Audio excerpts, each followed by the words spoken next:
Tenemos algo muy en común como latinos, es que nuestras comunidades, en el sentido general, es una comunidad luchadora. Yo he notado que nuestra gente latina lucha y no se da por vencido fácilmente. Y esto viene de esa cultura española, de esa cultura afroamericana. Por eso que ustedes notarán que los hispanos aquí en este país le meten mano a lo que sea. Perdonen la expresión, le meten mano, pero... me refiero que el latino no se atemoriza, no. Ustedes notarán que en este país los trabajos más difíciles, ¿quiénes los hacen? ¿Qué sería de este país si no están los hispanos aquí? Los hispanos son los que hacen los trabajos más difíciles. Desde sus nacimientos en sus países hasta llegar a este país. Tenemos en común. Y tenemos en común el sacrificio. El sacrificio tanto social como político. Ha habido un sacrificio, se ha pagado un precio, tenemos eso en común. Todos nuestros países latinoamericanos sufrieron persecuciones políticas de distintas maneras, ¿sí o no? Todos nuestros países, incluyendo Puerto Rico. Los españoles abusaron de nosotros allá en Puerto Rico y abusaron de todo Latinoamérica. Hay un español aquí hoy. A su nombre. Pero los españoles en cierto sentido fueron oportunistas. Y se llevaron el oro, el cobre, la plata, y se llevaron lo mejor de nuestros países. ¿Sí o no? Pero siempre hablamos de la madre patria, de España, ¿verdad que sí? Pero tenemos en común que políticamente en nuestros gobiernos, en nuestros distintos países, ha habido cierta persecución hasta que cada país ha luchado por su independencia, ha luchado fuertemente, socialmente, políticamente, económicamente. Y la economía es algo que tenemos en común.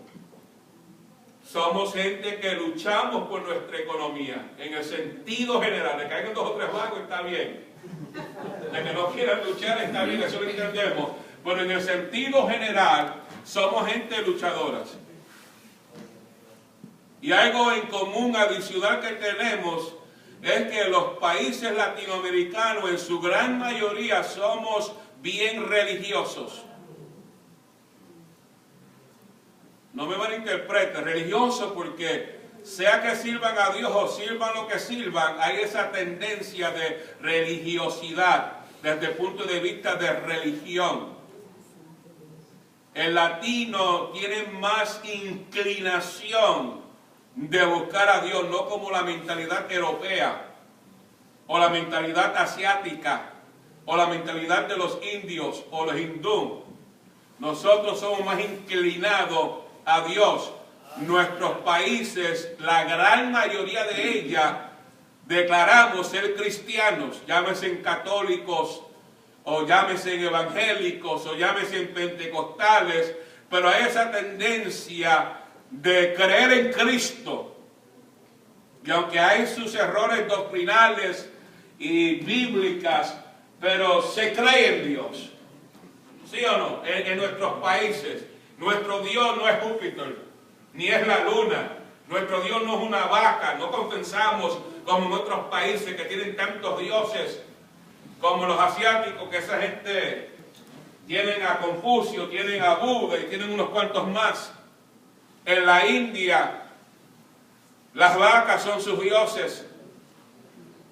Y dice que allí está encarnado un familiar de ellos y le tienen que adorar y no se la pueden comer porque puede ser que se esté comiendo la pata de la vaca, que sea la pata de alguien de la familia. Pero tenemos cosas tenemos cosas en común. Entonces, así como culturalmente, religiosamente, políticamente tenemos cosas en común, En nuestra relación con Dios, en nuestra vida espiritual, tiene que haber cosas en común con Dios. Y la tiene que haber porque Dios te creó a ti y a mí a imagen y semejanza de Dios. Ahí tiene un aspecto en común con Dios. Otro aspecto de algo de tener en común con Dios es que Él sopló de su esencia interna, su espíritu en nosotros. Y el hombre vino a ser un ser viviente. Ahora tenemos la imagen y la semejanza, pero también usted vino a ser un ser viviente porque Él sopló aliento de vida, o sea, de su esencia espiritual sopló en nosotros. Y ahora usted es lleno del Espíritu Santo. Amén. ¿Y de dónde viene el Espíritu Santo? Viene de Dios. Lo dio Dios.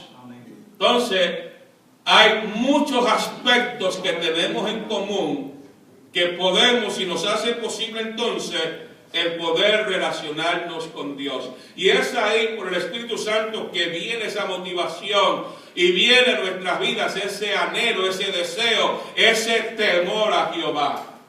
Porque el principio de la sabiduría es el temor a Jehová. Ese temor de Jehová en nosotros es el resultado de una relación con Dios, es el resultado del conocimiento de la palabra de Dios, es el resultado de que amamos a Dios sobre todas las cosas. Entonces se establece en nosotros ese principio de sabiduría que es temer a Jehová, que es el hecho de querer obedecerle a Él y agradarle a Él en todas las cosas. Preguntas.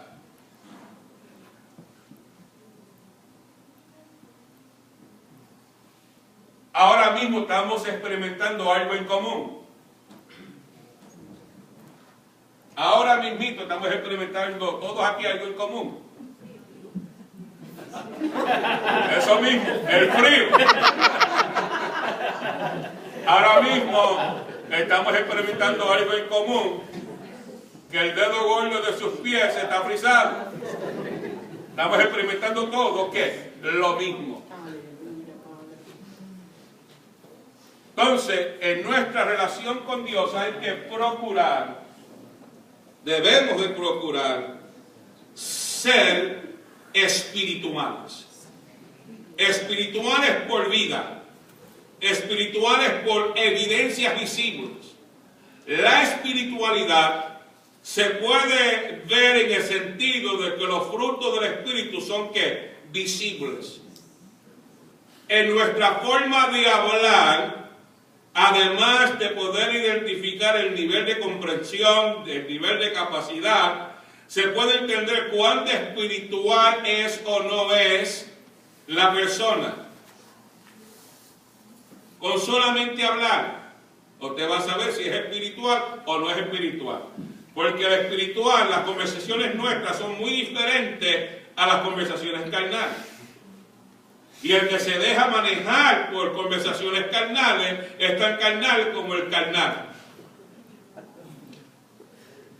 Porque hay gente que se envuelven en conversaciones con personas carnales y lamentablemente caen en esa trampa y se envuelven en ese tipo de conducta carnal, de conversaciones carnales, de tendencias carnales, y hablamos que carnalidad tiene que ver con ¿qué?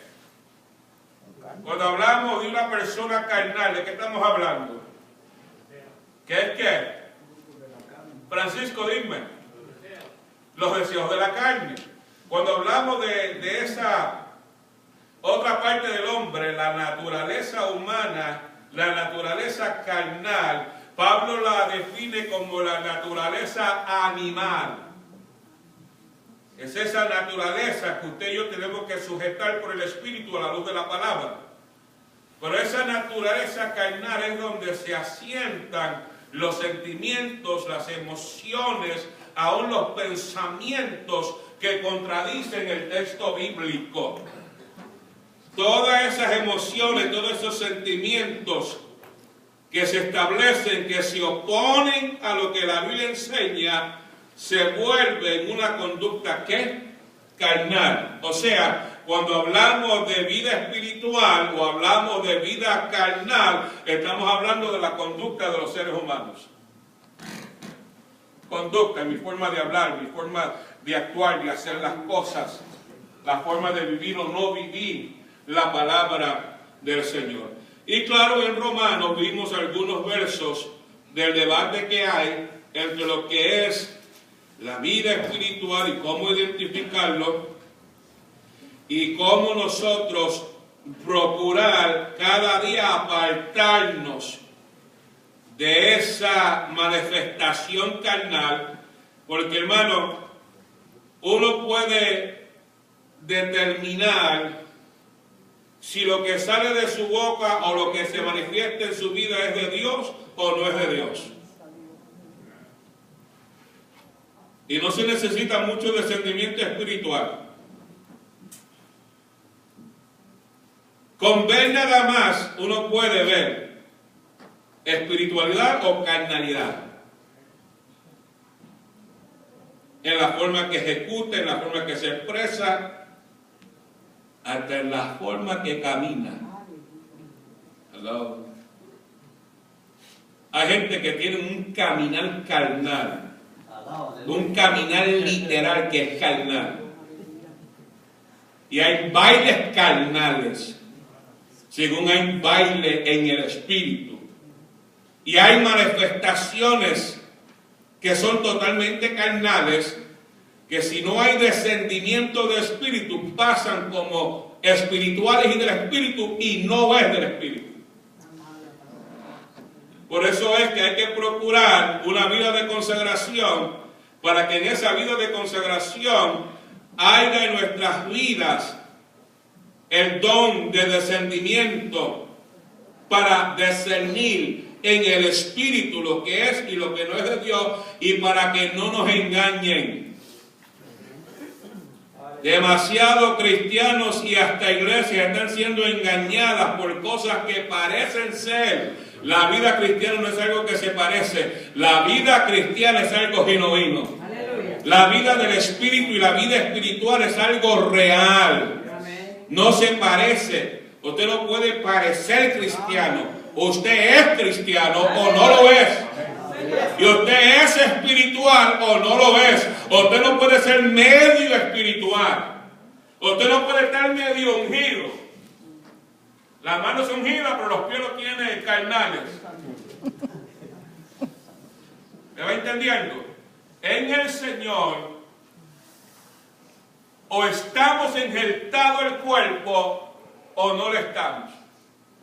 Usted no puede estar a mitad.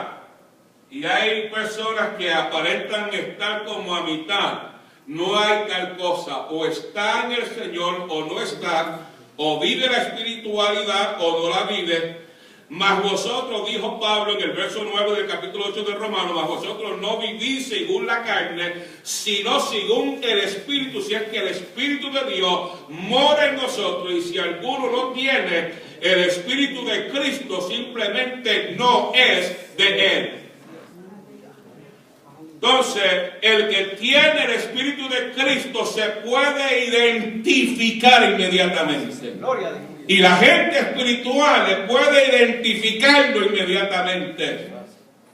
Y de esa manera vamos dándonos de cuenta quién es quién. Eso sería un tema aparte. ¿Quién es quién? A la luz de la Biblia. ¿Quiénes somos? Somos el pueblo de Dios. La gente comprado a precio de sangre. Pero vivimos en un tiempo donde la gente se está ocupando tanto de la carne, tanto de los deleites, tanto de esta vida efímera.